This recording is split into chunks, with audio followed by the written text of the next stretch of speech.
Hello students, আজকে class 12-এর ভক্তি ও সুফি আন্দোলনের পার্ট 2 নিয়ে চলে এলাম। আগের দিন আমরা যতটুকু আলোচনা করেছিলাম, তারপরে আমাদের যে যে জিনিসগুলো বাকি রয়েছে সেগুলি এক এক করে আলোচনা করে নেব। ঠিক আছে, তাহলে আজকে আমরা আলোচনা করব প্রথমে রামানন্দের বিষয়, কবিরের বিষয়, দাদু দয়ালের বিষয়। ঠিক আছে, তাহলে আগে রামানন্দের বিষয় জেনে নিই। বইতে তোমাদের অনেকটা ভাস্টভাবে লেখা আছে, অত কিছু তোমাদের জানতে হবে না। এমসিকিউ যেগুলো আসবে সেগুলো জানার জন্য বোর্ডে আমি যে পয়েন্টগুলো করে দিয়েছি ইম্পর্টেন্ট, এইটুকু জানলেই যথেষ্ট। তাহলে চলো শুরু করা যাক। রামানন্দ কে ছিলেন? বৈষ্ণব ধর্মের ধর্ম প্রবর্তক, রামানুজের শিষ্য। রামানুজ আমরা আগের দিন পড়ে নিয়েছিলাম। ঠিক আছে, তিনি বৈষ্ণব ধর্ম প্রচার করতেন, তারই শিষ্য ছিলেন রামানন্দ। ঠিক আছে, তারই শিষ্য ছিলেন রামানুজের শিষ্য রামানন্দ। এরপরে কি, বৈষ্ণব ধর্মের প্রবর্তক হলেও রামানন্দ রাধাকৃষ্ণের নামের পরিবর্তে কাদের নাম প্রচার করতেন? রাম ও সীতার পূজা করতেন। ঠিক আছে, রাম সীতার প্রতি তার আলাদাই একটা অনুরাগ ছিল, রাম সীতার নামই তিনি চারিদিকে প্রচার করে বেড়াতেন। ঠিক আছে, তারপরে রামানন্দ রামাত বৈষ্ণব প্রতিষ্ঠা করেছিলেন। রামানন্দের দ্বারাই রামাত বৈষ্ণব এমসিকিউ তোমাদের আসে, রামাত বৈষ্ণব কে প্রতিষ্ঠা করেছেন? রামানুজ থাকে, রামানন্দ থাকে, আর অন্য কারো নাম থাকে, তখন ভুলেও রামানুজ করে দেবে না, রামানন্দ করবে। ঠিক আছে, রামানন্দই রামাত বৈষ্ণব প্রতিষ্ঠা করেন। সেখানে রাম সীতার বিভিন্ন কাহিনী শোনানো হতো ভক্তদের। ঠিক আছে, এই প্রতিষ্ঠানটি কে তৈরি করেছিল? রামানন্দ। তারপর রামানন্দ কঠোরভাবে জাতিভেদ প্রথা, বর্ণাশ্রম প্রথা বিরোধী ছিলেন। কোনোভাবেই তিনি সমাজের যে জাতিভেদ প্রথা ছিল, ব্রাহ্মণ্য, তারপরে বৈশ্য শূদ্রদের কাস্ট ডিভিশনটা ছিল, সে কোনোরকম ডিসক্রিমিনেশন রামানন্দ সহ্য করতেন না। সব জাতি সমান, সব মানুষই সমান, সবাই ঈশ্বরের দান, এটাই তিনি মনে করতেন। এছাড়া তার কয়েকজন শিষ্যের নাম আমরা জেনে নেব। বেশি তোমাদের এই ডেপথের মধ্যে যেতে হবে না, কয়েকটা পয়েন্ট মনে রাখবে, সেখান থেকেই চলে আসবে। তারপর তার শিষ্যের নাম ছিল রবিদাস। রবিদাস ছিল জাতিতে দেখো মুচি, রবিদাস জাতিতে একজন মুচি ছিলেন, তা সত্ত্বেও কিন্তু রামানন্দের শিষ্য ছিলেন। এছাড়াও কবির ছিলেন তাঁতি, সাধন ছিলেন কসাই। কসাই মানে যারা মাংস কাটে তাদেরকে কসাই বলা হয়। সাধন ছিলেন একজন কসাই, কবির ছিলেন একজন তাঁতি, রবিদাস ছিলেন একজন মুচি। দরকার পড়লে তোমরা রবিদাস, কবির আর সাধনের নামটা খাতায় নোট করে নেবে। ঠিক আছে, তাহলে কী হলো আরেকবার সামারি করে দিই। রামানন্দ বৈষ্ণব ধর্মের ধর্মপ্রবর্তক, রামানুজের শিষ্য ছিলেন, জাতিভেদ প্রথা, বর্ণবৈষম্য প্রথা তিনি মানতেন না, রাম সীতা দেবীর যত নাম তিনি প্রচার করতেন, রামাত বৈষ্ণব প্রতিষ্ঠান করেছিলেন। এছাড়াও তার শিষ্যদের নাম বলে দিলাম, রবিদাস, কবির আর সাধন। ঠিক আছে, রামানন্দ ক্লিয়ার, এটুকু পড়লেই তোমাদের হয়ে যাবে। এবার আসছে কবির। কবির কে ছিলেন? কবিরের নাম এক্ষুনি আমরা পেলাম, রামানন্দের শিষ্য ছিলেন হচ্ছে কবির। ঠিক আছে, রামানন্দের শিষ্য ছিলেন কবির। কবির রামানন্দের যোগ্যতম শিষ্য ছিলেন। কবির ছিলেন ব্রাহ্মণী মায়ের দ্বারা পরিত্যক্ত একজন সন্তান। কবির আসলে ছিলেন একজন ব্রাহ্মণী মায়ের সন্তান, তার মা একজন ব্রাহ্মণ ধর্মের ছিলেন। এছাড়াও তিনি ব্রাহ্মণী মা তাকে জন্মের পরে ত্যাগ করে দেন। ত্যাগ করার পরে রামানন্দ মুসলিম তাঁতির গৃহে বড় হতে থাকেন। একজন মুসলিম তাঁতি তাকে গৃহে বড় করতে থাকেন, তাকে দত্তক নিয়ে বড় করতে থাকেন। ঠিক আছে, তাহলে ব্রাহ্মণী মায়ের সন্তান হয়েও সে কিন্তু মুসলিম তাঁতির ঘরে বড় হয়েছিল। ঠিক আছে, মুসলিম তাঁতি তাকে বাবার মতো করে স্নেহ করেছেন, লালন পালন করেছেন, তাকে বাবা বলেই ও মানতেন। এছাড়াও তার ধর্মের বিষয়টা কী ছিল? রাম ও আল্লাহ এক। ঠিক আছে, তার ধর্মে রাম ও আল্লাহ এক মানে ঠিক রামানন্দ যেরকম ভাবতেন সব মানুষ সমান, কোনো জাতিভেদ প্রথা, বর্ণাশ্রম প্রথা মানতেন না, ঠিক সেইভাবেই হিন্দু, মুসলিম বা যে কোনো ধর্মের মধ্যে কোনো পার্থক্য নেই, সব মানুষ সমান, সেইটা বোঝানোর জন্যই কবি রাম ও আল্লাহ যে এক, সেইটা এই কথাটি তিনি বারবার করে বলতেন যে আমাদের রামচন্দ্র যেমন, আল্লাহও তেমন, সবাই এক, মানুষই আসল ধর্ম। ঠিক আছে, মনুষ্যত্বটাই আসল ধর্ম, এটাই উনিও মনে করতেন, জাতিভেদ প্রথা মানতেন না। ঠিক আছে, তাহলে কবিরের বিষয়ে এইটুকু জানলেই হয়ে যাবে। তাহলে কী বললাম? রামানন্দের যোগ্যতম শিষ্য ছিলেন কবি, রামানন্দের যোগ্যতম শিষ্য ছিলেন কবির, ব্রাহ্মণী মায়ের দ্বারা পরিত্যক্ত হয়ে মুসলিম তাঁতির ঘরে তিনি বড় হয়েছিলেন, রাম ও আল্লাহ এক এটা তিনি মনে করতেন, আর জাতিভেদ প্রথা তিনি মানতেন না। ঠিক আছে, এরপরে আসছে দাদু দয়াল। ঠিক আছে, দাদু দয়ালটাও খুব ইম্পর্টেন্ট তোমাদের জন্য। দাদু দয়াল। জন্ম, দাদু দয়ালের জন্ম নিয়ে একটা রহস্য রয়েছে। উনি কোথায় জন্মেছেন ঠিক সেভাবে জানা যায় না, তবে ঐতিহাসিকদের মতে কেউ কেউ বলেন তিনি নাকি রাজস্থানে জন্মেছেন অথবা আহমেদাবাদেও জন্মাতে পারেন। ঠিক আছে, তার পিতার নাম কি ছিল? তার পিতার নাম ছিল লোদি রাম। খুব ইম্পর্টেন্ট এমসিকিউ এর জন্য। ঠিক আছে, লোদি রাম। দাদু দয়ালের পিতার নাম লোদি রাম সরি। আর দাদু দয়াল কবে এই ভক্তি মার্গের পথে এলেন বা সুফির পথে এলেন? তিনি যখন ছোট ছিলেন তখন এই যে রামানুজ, যেটা আমি আগের দিন পড়েছিলাম, রামানুজ দেবের যে গোষ্ঠী তৈরি হয়েছিল সেই গোষ্ঠীরই একজন সাধক, রামানুজ গোষ্ঠীরই একজন সাধক দাদু দয়ালকে দীক্ষিত করেছিল। ঠিক আছে, সুফি মতে দীক্ষিত করেছিলেন। এছাড়াও দাদু দয়ালের ধর্মমত কী কী ছিল? ঈশ্বর ভক্তি বা মানব প্রেমী ছিল শেষ কথা। ঈশ্বরের প্রতি ভক্তি বা মানুষের প্রতি প্রেমই ছিল শেষ কথা। দেখো তিনজনের কিন্তু সিমিলারই ব্যাপার, যে মনুষ্যত্বই আগে, ঈশ্বরের প্রতি প্রেমই আগে। কোনোরকম জাতিভেদ প্রথা, কোনোরকম বর্ণবিদ্বেষ, এইসব জিনিসগুলো কিন্তু ছিল না এদের মধ্যে। ঠিক আছে, যেটা এখনকার দিনেও খুবই বেড়ে গিয়েছে, কিন্তু প্রত্যেকেই এরা চেষ্টা করেছেন যে কোনোরকম জাতিভেদ প্রথা না মানতে। ঠিক আছে, তারপরে হিন্দু ও মুসলিমদের মধ্যে সুফিবাদকে প্রচলন করাও ছিল তার একটি উদ্দেশ্য। হিন্দু মুসলিমদের মধ্যে সুফিবাদের প্রচলন করাও ছিল তার একটি উদ্দেশ্য। একই বিষয়। বাউল সম্প্রদায়ের সাথেও কিছুদিন তিনি যুক্ত ছিলেন। আকবর সভাসদ ও আকবরের একজন সভাসদের নাম কি? ভগবান দাস। দেখা যাচ্ছে নাকি ভগবান দাস। আকবরের একজন সভাসদ ভগবান দাস ছিলেন তার একজন শিষ্য। ঠিক আছে, তার শিষ্যের নাম, প্রত্যেকের শিষ্যের নাম জেনেছি, দাদু দয়ালের শিষ্যের নাম ভগবান দাস, যিনি কিনা আকবরের সভাসদ ছিলেন। এছাড়াও তার অন্যান্য শিষ্যদের নাম কি? তিল্ল, মোহন দফতারি, ছোট সুন্দর দাস। তিল্ল, মোহন দফতারি, ছোট সুন্দর দাস ছিলেন দাদু দয়ালের। এবার আমরা জেনে নেব গুরু নানকের বিষয়ে। এখান থেকে কিন্তু তোমাদের অনেকগুলোই শর্ট কোয়েশ্চেন আসতে পারে। ঠিক আছে, ভালো করে বিষয়টা বুঝবে, অনেক কিছু মুখস্থ করার দরকার নেই, ভালো করে বুঝে পড়লে এমনি মনে থাকবে। ঠিক আছে, গুরু নানকের বিষয় এবার আমরা জেনে নেওয়া যায়। গুরু নানক কোন ধর্মের প্রবর্তক ছিলেন? শিখ ধর্মের। এটা আমরা এমনিতেও জানি। ঠিক আছে, শিখ ধর্মের প্রবর্তক কে ছিলেন? গুরু নানক। তিনি লাহোরের যে তালবন্দি গ্রাম, সেখানে তিনি জন্মগ্রহণ করেছিলেন। গুরু নানক জন্মগ্রহণ করেছিলেন লাহোরের তালবন্দি গ্রামে। ঠিক আছে, এরপর তিনি যত বড় হলেন আস্তে আস্তে তিনি এই ধর্মের দিকে এগোলেন। তার ধর্মমতের মধ্যে কোনটা উল্লেখযোগ্য ছিল? একেশ্বরবাদ, অর্থাৎ এক ঈশ্বরের প্রতি সমর্পণ থাকাকেই তিনি তার ধর্মমতের মধ্যে প্রচার করেছিলেন। ঠিক আছে, একটি ঈশ্বরকেই তিনি বিশ্বাস করতে চাইতেন, অর্থাৎ ঈশ্বর এক অভিন্ন, এটা তিনি মনে করতেন। সেই কারণেই তিনি মূর্তি পুজো, তীর্থযাত্রা, জাতিভেদ প্রথা ইত্যাদি মানতেন না। তিনি একেশ্বরবাদী মতবাদে বিশ্বাস করতেন। এছাড়াও তার ধর্মের মূল কথা ছিল সৎ শ্রী আকাল। তোমাদের কিন্তু এমসিকিউ দিতে পারে, সৎ শ্রী আকাল কথাটির অর্থ কী? ঠিক আছে, এটি হচ্ছে গুরু নানকের ধর্মের মূল কথা, সৎ শ্রী আকাল, অর্থাৎ সত্য স্বরূপ ঈশ্বর আরাধনা, অর্থাৎ ঈশ্বর হচ্ছে সত্য। ঠিক আছে, সেই সত্য ঈশ্বরেরই আরাধনা করতে হবে, এটাই তিনি আমাদেরকে বোঝাতে চেয়েছিলেন। সৎ শ্রী আকাল মানে হচ্ছে সত্য স্বরূপ ঈশ্বর আরাধনা। এটা কিন্তু ভীষণ ইম্পর্টেন্ট, এটা কিন্তু আসতেই পারে। এছাড়াও তিনি নাম, দান, স্নান, সেবা, সিমরান কথার অর্থ হচ্ছে প্রার্থনার উপর গুরুত্ব দিতেন। তিনি কী কীর ওপর দিতেন? নাম, দান, স্নান, সেবা, তারপরে সিমরান, প্রার্থনা ইত্যাদির উপর তিনি গুরুত্ব দিতেন। শিষ্য থেকে, শিখ কথাটি কোন কথা থেকে এসেছে? শিখ কথাটি এসেছে শিষ্য থেকে। হিন্দু মুসলিম উভয়ই ছিল। এবার আমরা জেনে নেব মহাপ্রভু শ্রী চৈতন্যের ব্যাপারে।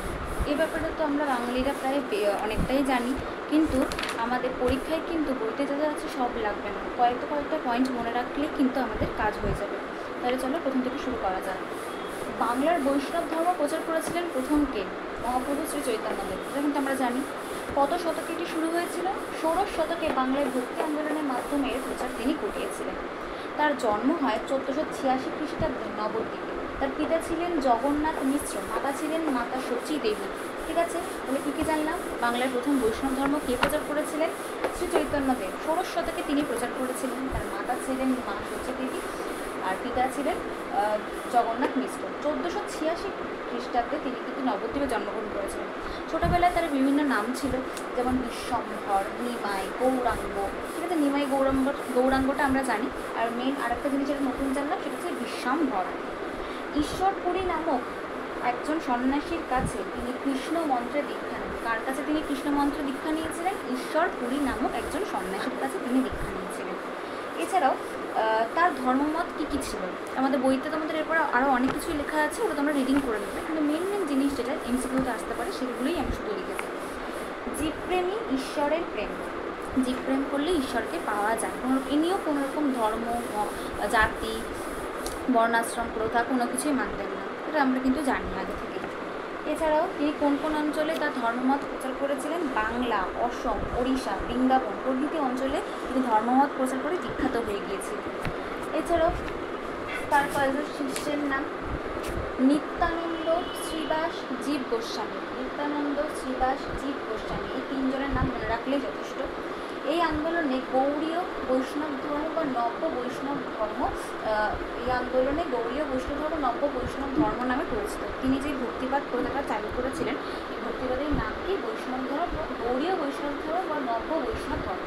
ঠিক আছে, তাহলে শুধু তিনি কত খ্রিস্টাব্দে জন্মেছেন, তার বাবা মায়ের নাম কি, তার ধর্মমতের মূল কথা কী ছিল, কোন কোন অঞ্চলে তিনি জনপ্রিয় হয়ে উঠেছিলেন, আর তিনি ছোটোবেলায় কী কী নামে পরিচিত ছিলেন, কার কাছে, খুব ইম্পর্টেন্ট, কৃষ্ণ মন্ত্র দীক্ষা নিয়েছিলেন, ঈশ্বরপুরী। তার শিষ্যদের কয়েকজনের নাম শ্রীবাস, জীব গোস্বামী, নিত্যানন্দ। আর তার ধর্মমতের নাম কি ছিল? বৈষ্ণব ধর্ম বা নব্য বৈষ্ণব ধর্ম। এরপরে তিনি কবে দেহ রেখেছিলেন? 1530 থেকে 1533 অব্দ নাগাদ তিনি পুরী ধামে তার মৃত্যু হয়েছিল। ঠিক আছে, 1530 থেকে 1533 অব্দ নাগাদ, ভীষণ ইম্পর্টেন্ট কিন্তু। এছাড়াও তার জীবনী কাব্যের নাম কি ছিল? এছাড়াও এরপরে যে তার মৃত্যুর পরবর্তী ক্ষেত্রে বৈষ্ণবরা যে সমস্ত ধর্মনী সাহিত্য লিখেছিল সেগুলোকে বৈষ্ণব সাহিত্য বলা হয়। ঠিক আছে, এছাড়াও তার জীবনী কাব্যগুলোর নাম ছিল চৈতন্য চরিতামৃত, চৈতন্য মঙ্গল। তার জীবনী কাব্যগুলোর নাম কি? চরিতামৃত, চৈতন্য মঙ্গল।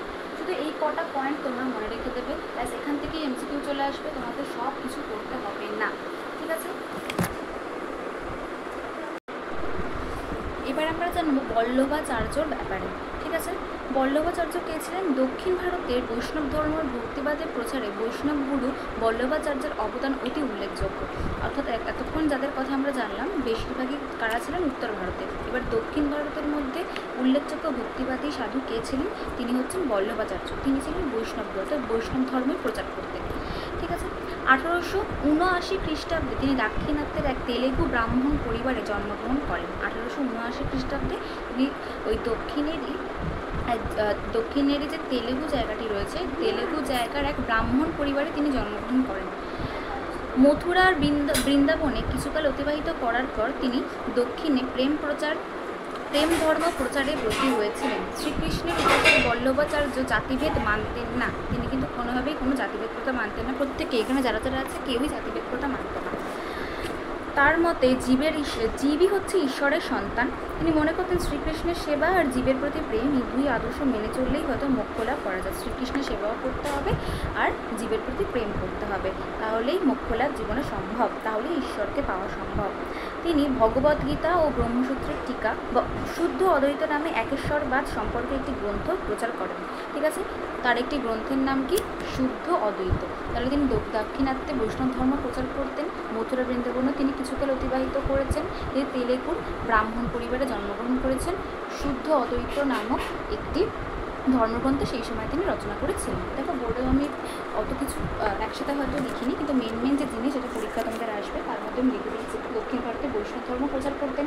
1879 খ্রিস্টাব্দে তিনি তেলেগু ব্রাহ্মণ পরিবারে জন্মগ্রহণ করেন। সালটা মনে রাখবে, কোথায় জন্মগ্রহণ করেন মনে রাখবে। শ্রীকৃষ্ণদেবের প্রতি শ্রীকৃষ্ণদেবের তিনি ভক্ত ছিলেন। শুদ্ধ অদ্বৈত নামক একেশ্বরবাদ গ্রন্থ রচনা করেছিলেন। এইটুকুনি। এবার আমরা জেনে নেব মীরাবাইয়ের কথা। মধ্যযুগের ভক্তি ও আন্দোলনের ক্ষেত্রে একটি স্মরণীয় নাম ছিল মেবারের রানী ও প্রখ্যাত ভজন গায়িকা মীরাবাই। ঠিক আছে, মেবারের রানী ছিলেন উনি কার রানী ছিলেন? রাজা ভোজের রাজমহিষী ছিলেন। ঠিক আছে, তার স্বামীর নাম ছিলেন রাজা ভোজ। তিনি রাজস্থানের এক ক্ষত্রিয় বংশে জন্মগ্রহণ করেছিলেন। ঠিক আছে, তিনি বৈবাহিক সূত্রে মেবারের রাজপরিবারের সঙ্গে আত্মীয়তা স্থাপন করেন। তিনি তার সাধিকা জীবনের বেশিরভাগ সময় কোথায় কাটিয়েছিলেন? গুজরাটের দ্বারকা অঞ্চলে। তিনি বেশি দিন সংসার জীবনে থাকেননি, খুব তাড়াতাড়ি তিনি সাধিকার পথ অবলম্বন করেছিলেন এবং গুজরাটের দ্বারকা অঞ্চলে তিনি সাধিকার জীবন অতিবাহিত করতেন। মীরাবাই সব রকমের সাংসারিক বন্ধন ছিন্ন করেছিলেন। তার জীবন উৎসর্গ করেছিলেন শ্রীকৃষ্ণ বা গিরিধারীর একনিষ্ঠ ভক্তিতে। গিরিধারীর প্রেমে বিভোর হয়ে তিনি মথুরা বৃন্দাবনে সাধুদের সঙ্গেও দিন কাটিয়েছিলেন। শ্রীকৃষ্ণ বা তার বিশ্বাস ছিল ভক্তি আর ভালোবাসার মাধ্যমে একমাত্র শ্রীকৃষ্ণকে লাভ করা সম্ভব। ঠিক আছে, একমাত্র তিনি কী বলতেন? ভক্তি ভালোবাসা থাকলে শ্রীকৃষ্ণকে পাওয়া যাবে। শ্রীকৃষ্ণদেরকে পাওয়ার জন্যই তিনি মরিয়া হয়ে উঠেছিলেন, একবার দর্শন পাওয়ার জন্যই তিনি মরিয়া হয়ে উঠেছিলেন। সেই জন্য কম বয়সেই তিনি সাধিকার পথ অবলম্বন করেছিলেন এবং মথুরা বৃন্দাবনের সাধকদের সাথে তিনি সময় কাটাতেন, বিভিন্ন ধর্মমত প্রচার করতেন। মীরাবাই ভক্তিগীতির মাধ্যমে আরাধ্য দেবতার উদ্দেশ্যে অর্ঘ্য নিবেদন করতেন। তা তিনি মনে করতেন ভক্তিগীতির মাধ্যমে মন থেকে ঈশ্বরকে ডাকলে তবেই উনি ঈশ্বরকে পাবেন, অর্থাৎ শ্রীকৃষ্ণকে পাবেন। তাই ভক্তিগীতির মাধ্যমেই তিনি অর্ঘ্য নিবেদন করতেন।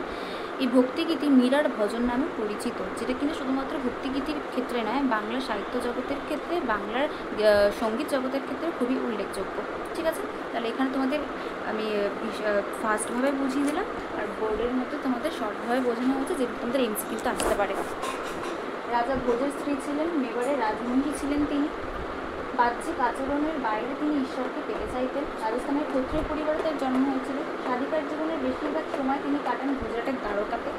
শ্রীকৃষ্ণ একনিষ্ঠ ভক্ত ছিলেন এবং ভক্তিগীতি মীরার ভজন নামে পরিচিত ছিলেন। যেগুলো আমি বললাম সেগুলোই আমি এখানে তোমাদেরকে। আচ্ছা, আমরা যেটা জানছিলাম, শিখ কথাটি কোন কথা থেকে এসে? শিখ কথাটি কিন্তু শিষ্য শব্দটি থেকে এসছে, সেখান থেকে ধর্মের নাম হয়েছে শিখ ধর্ম। শিখ কথাটি কোথা থেকে এসে? শিষ্য ধর্ম থেকে। আর তার শিষ্যদের মধ্যে হিন্দু আর মুসলমান উভয় ছিল। ঠিক আছে, শিষ্যদের মধ্যে হিন্দু মুসলিম উভয় ছিল। এছাড়াও কী জেনে নেব? এছাড়াও ছিল মুলতান আর লাহোরের মধ্যবর্তী রাবি নদীর তীরে তিনি লঙ্গরখানা প্রতিষ্ঠা করেছিলেন। আচ্ছা, এইটা হচ্ছে তার ধর্মের মূল কথা। সৎ, শ্রী, আকার, সত্য স্বরূপ ঈশ্বরের আরাধনা করতে হবে, নাম, দান, সেবা এগুলো করতে হবে। শিখ আর হচ্ছে হিন্দু মুসলিম উভয়ই তখন শিখ ধর্ম গ্রহণ করেছিল। আচ্ছা, এবার হচ্ছে তার বিখ্যাত একটি লঙ্গরখানার কথা। লঙ্গরখানার কথাটা আমরা আগেও শুনেছি, যেখানে মুলতান আর লাহোরের মধ্যবর্তী রাবি নদীর তীরে তিনি লঙ্গরখানা তৈরি করেছিলেন, যেখানে সমস্ত ধর্মের মানুষ একসাথে বসে খাওয়া দাওয়া করতে পারত। ঠিক আছে, এটা কে তৈরি করেছিলেন? গুরু নানক। এছাড়াও আরেকটা মেন জিনিস, যেটা পরে এগুলো তিনি করেছিলেন, এগুলো ওনার কাজ, এগুলো ওনার ধর্ম।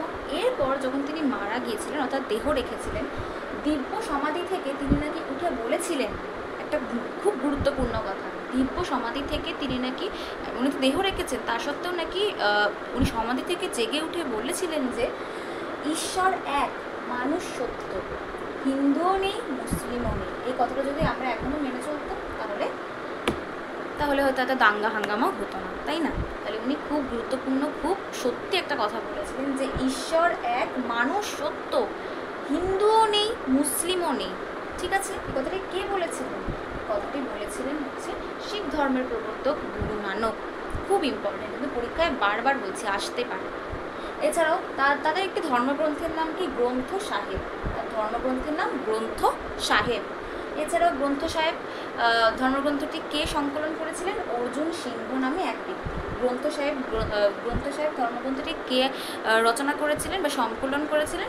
অর্জুন সিংহ লিখেছিলেন। এটা কোন লিপিতে লেখা ছিল? গুরুমুখী লিপিতে লেখা ছিল। অর্জুন সিংহ গ্রন্থ সাহেব ধর্মগ্রন্থটি সংকলন করেছিলেন, এটি গুরুমুখী লিপিতে লেখা ছিল।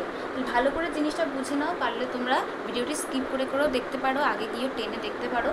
খুব ভালো করে আগে জিনিসটা বুঝবে। এই কটা পয়েন্ট মনে রাখলে, এই যে কটা পয়েন্ট, 1, 2, 3, 4, 5, 6, 7, 8, 9, 10টা পয়েন্ট মনে রাখলেই হবে। বইতে অত পড়ার তোমাদের আর প্রয়োজন পড়বে না। এখান থেকে কিন্তু এমসিকিউ চলে আসবে। এমসিকিউ সেট নিয়েও খুব তাড়াতাড়ি আমি চলে আসবো। ভিডিওটা দেখতে থাকো।